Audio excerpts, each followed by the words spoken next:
Hi, my name is Tyler with Electric Personal Training, and today is all about deadlifts. So we're going to go over 4 different deadlift techniques that we can use to work our posterior chain in a bunch of different ways. Deadlifts are a great exercise to include into any routine. We'll go over the ups and downs as well as the equipment needs for each.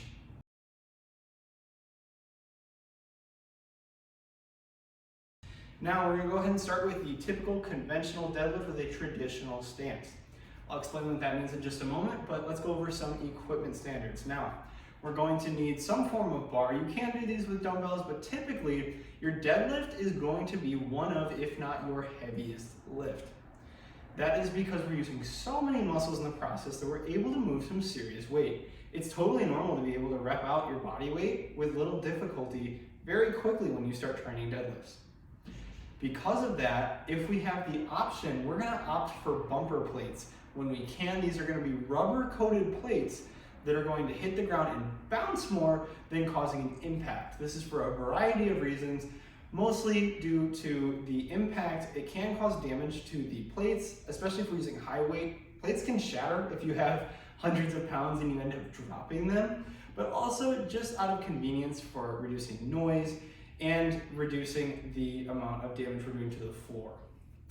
Now, this isn't always a concern. If you have a solid floor, there shouldn't really be much of an issue. But if for any reason you're dealing with hard floors and hard plates, there's always the risk that you're going to dent it coming down because we have so much weight that even though we're going to control the negative, it's still going to come down pretty hard.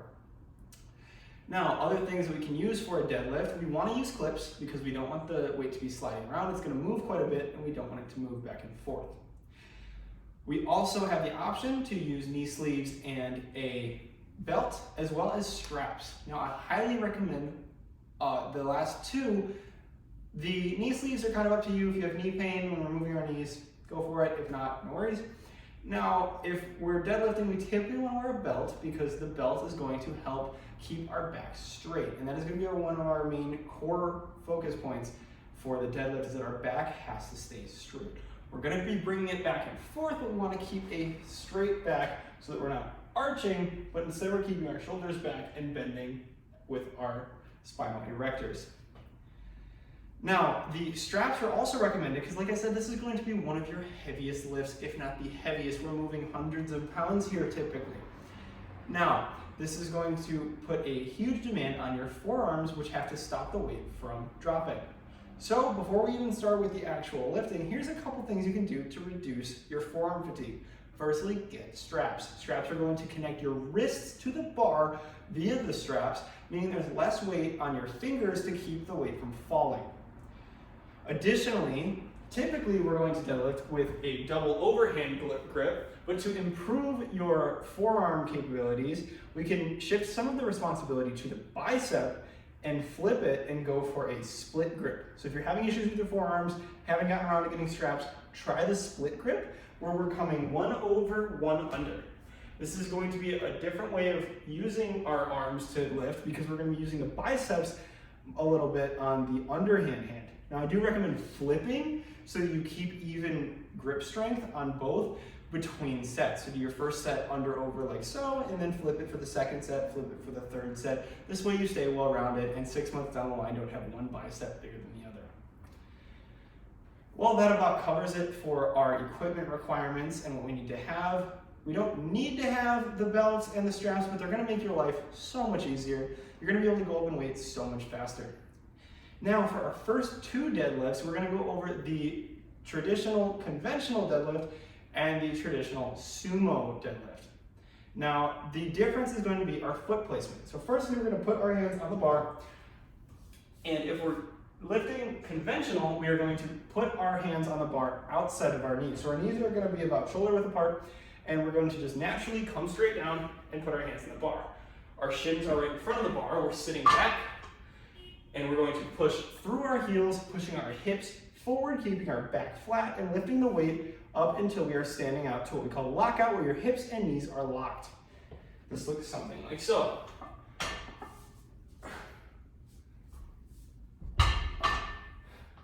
That is our traditional deadlift. Simple as that. It's not going to feel as simple when you start doing it.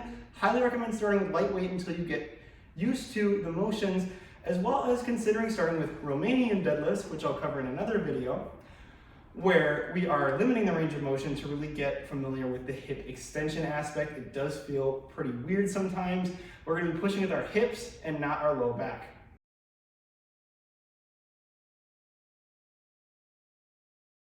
Now we can also change the movement a little bit by bringing our feet outside of our hands and doing what's called a sumo deadlift, which is going to shift the responsibility of the movement a little bit more to the glutes because we're getting less knee bend, and also allow us to push a little more weight in a lot of cases. Now, a lot of people will consider this cheating because it's typically slightly easier to move the same amount of weight. I don't consider it cheating, just consider them two separate exercises. One is traditional, one is sumo. Your weight might not be the same, but that's not because you're cheating with sumo, that's just because they're different exercises, in no way different than the way a Smith machine squat is different from a barbell squat.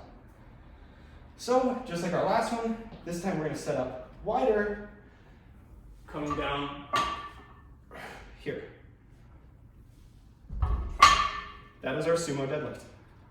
Both of these are going to work our entire posterior chain, and if you're not familiar with that term, basically all of the muscles in our back are lined up in what is essentially a chain from our calves all the way up to our traps, and we're going to be working all of that on this movement.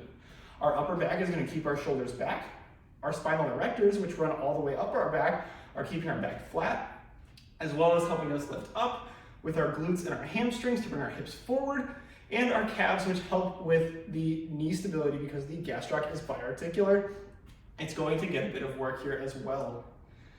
Now, the deadlift has upsides and downsides. The deadlift's upsides are what I just listed. It's working so many muscles at one time. It's really fantastic at working all those muscles too. Now, the downsides also stem from that. The deadlift is typically an exercise that will take a long time to execute. It's going to be exhausting and it's going to be difficult. It's not going to be like a machine where you feel a little bit of a burn and then you take 2 minutes and then you do it again. You're going to be out of breath. You're going to be struggling to get it up over and over again with so many muscles that you're fatiguing about half your body all in one exercise. This can be great depending on how you're programming, but it's something to take into account as it can be a weak point if you're limited for time, which I know a lot of people are when we're training in the gym. We have the rest of our lives to get to. We don't have a super long time to sit in the gym. Typically a deadlift session is going to take quite longer, so that's just something to think about. It's not necessarily a reason not to do the deadlift, but it's just something to think about if you're limited on time and trying to choose the most time-efficient exercises.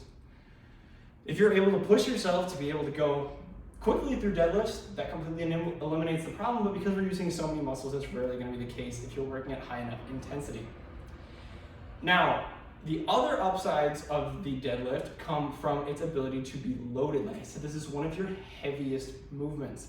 So we're able to load this really well so that we're able to progressively overload week after week without any issues with loading.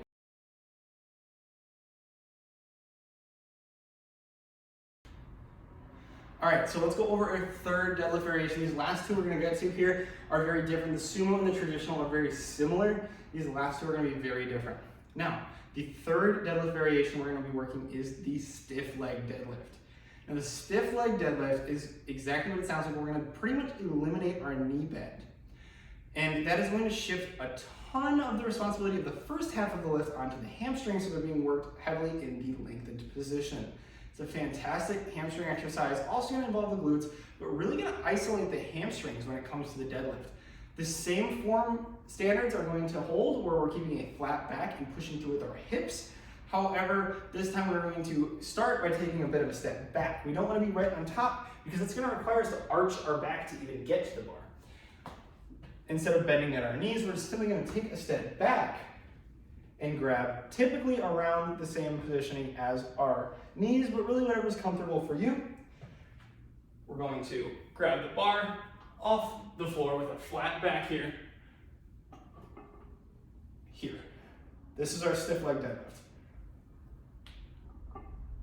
And you notice I come down with the same pattern of that straight leg deadlift where we're shifting the responsibility to our hamstrings.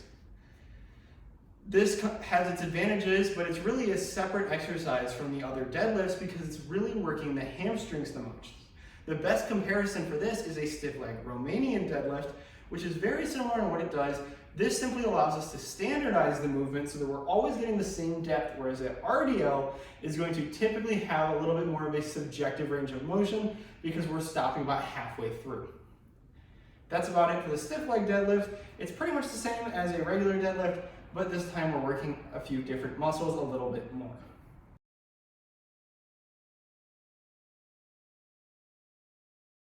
All right, and on to our last variation of the deadlift. This one, I will warn you, is really only for those who have mastered the deadlift of their choice, that is the sumo, traditional, or stiff. All three of those can be done with this modification, but I think it's worth noting because it can be a great alternative to adding more weight to the bar.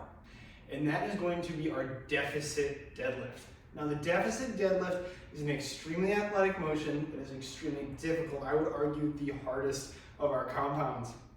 What we're going to do is add a platform so that we're starting even lower, extending the range of motion of our deadlift. Now the platform deadlift has the advantage of giving us more range of motion, but also working a lot of our muscles involved in the deadlift in a more lengthened position. One of the shortcomings of deadlifts overall is not getting muscles through their full range of motion because we're working so many. This kind of adjusts for that and allows us to work pretty much everything through a longer position. Now, when we're doing the deficit deadlift, it's important to keep the same form standards. We want our deadlifts to look pretty similar. All we're changing is our knee bend and where our feet are. Now in this one, we're going to do the same thing, keeping a flat back, starting at the floor, pushing through our heels at the same way we were doing the traditional, and up. This will allow us more work for the spinal erectors as well as more work for our entire posterior chain, but your spinal erectors are really going to feel a difference here because we're getting that full bend over in the bottom position. You can substitute if you're still working with weight that will fit on the bar using 25s instead of 45s. Because it's resting on the floor, the 45s are significantly wider than the 25s, which will give you about 8 inches of difference. Haven't measured that, that's just a guess. But because the bar sits on the 45s, if you swap them out for 25s, you'll get a little lower. But the idea is that we're lifting even lower relative to where we would be. And that's about going to wrap it up for this one. Thank you so much for watching. If you like this content and want to see more fitness content from EPT, go ahead and subscribe here for more videos, as well as on Facebook and Instagram at EPT Evanston. And if you haven't already, check out our free fitness tracking app on the App Store for free, available now.